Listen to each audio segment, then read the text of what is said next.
হইছে আর কতক্ষণ? রাফসান তো রোজা রেখেছে। রাফসান, ইফতারে কি খাবে? আম খাবো। আম, ঠিক আছে। ভালো জাতের মিষ্টি আম কোনটা আছে? কি নেই? দাদু, আমি আজকে প্রথম রোজা রেখেছি। ওরে আমার সোনা বাবা, আমি তো কোথাও পাচ্ছি না। অন্য কিছু আনি? ছেলেটা রোজা দেখে একটা জিনিস চাইলো, এখন আম কোথায় পাই বলো তো? ওরাম তো আমি এনেই রেখেছি।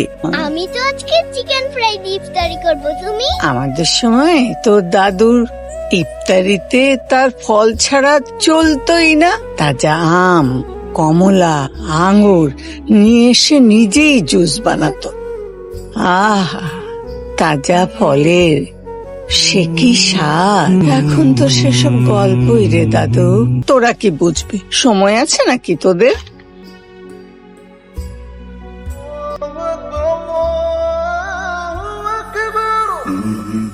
কি দাদু,